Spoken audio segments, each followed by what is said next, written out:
Assalamualaikum warahmatullahi wabarakatuh. Bertemu lagi di vlog saya dengan nama Uut Nurvitasari dengan NIM 2020-33060 dari Universitas Muria Kudus.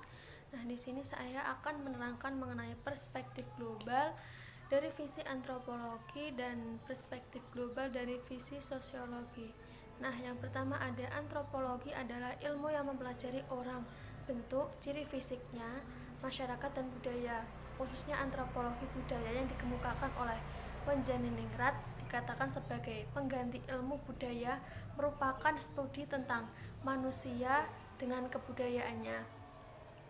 Dari sudut pandang antropologi terhadap perspektif global terarah pada keberadaan dan perkembangan budaya dengan kebudayaan dalam konteks global yang artinya mengamati, menghayati, memprediksi perkembangan budaya secara menyeluruh. Nah, sudut pandang antropologi terhadap perspektif global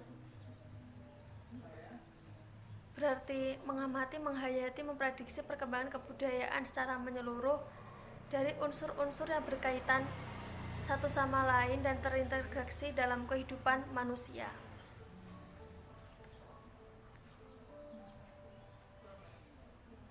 Dalam kehidupan umat manusia yang semakin terbuka, persaingan kebudayaan dan merupakan tantangan melainkan sudah menjadi kebutuhan.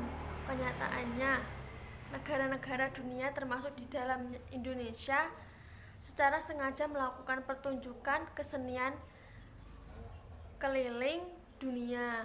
Ada pertukaran antar pelajar dan belum lagi pertemuan internasional dan lain sebagainya. Antropologi, pada dasarnya antropologi tidak terbebas dari suatu nilai, akan tetapi dengan globalisasi yang menganggap dunia tanpa batas akan sangat berpengaruh. Di sisi lain, perspektif global jika dikaitkan dengan antropologi mempunyai dampak positif bagi kekayaan khas budaya satu bangsa. Dengan globalisasi juga dapat mempercepat pola kehidupan bahasa, misalnya melahirkan peranata-peranata atau lembaga-lembaga sosial baru seperti lembaga saudara masyarakat dan lainnya.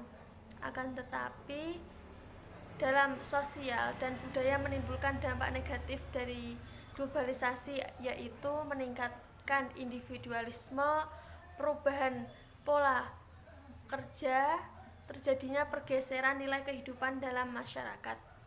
Nah, itu sebagai generasi muda penerus bangsa harus menyadari keberadaan nilai yang masih berlaku di negara kita. Kita harus pandai dalam menyeleksi budaya asing yang masuk ke negara kita.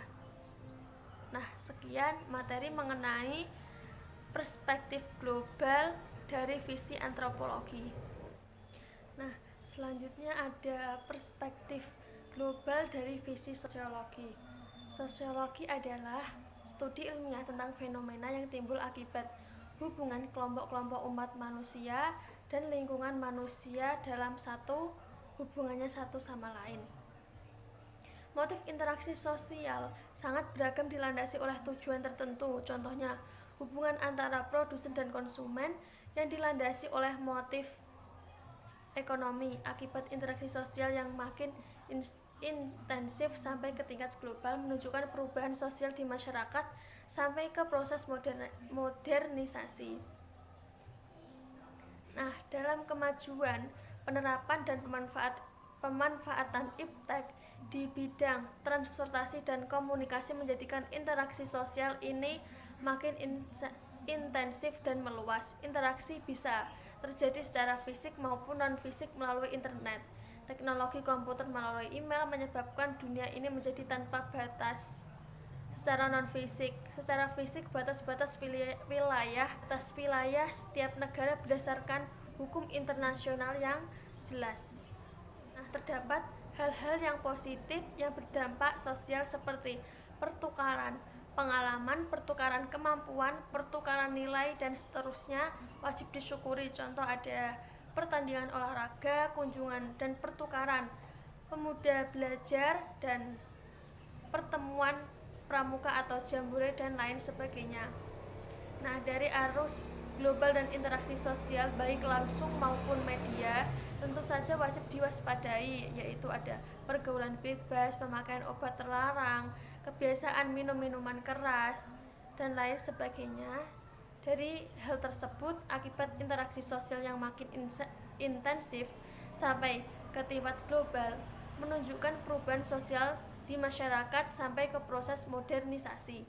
Perubahan dan kemajuan yang positif meningkatkan kesejahteraan dalam arti yang seluas-luasnya harus disyukuri, sedangkan yang berdampak negatif harus kita waspadai, bahkan secara aktif kita harus mencari alternatif pemecahannya. Nah, sekian materi dari perspektif global dari visi sosiologi. Apabila ada kekurangan mohon dimaafkan. Wabillahi taufiq wal hidayah. Wassalamualaikum warahmatullahi wabarakatuh.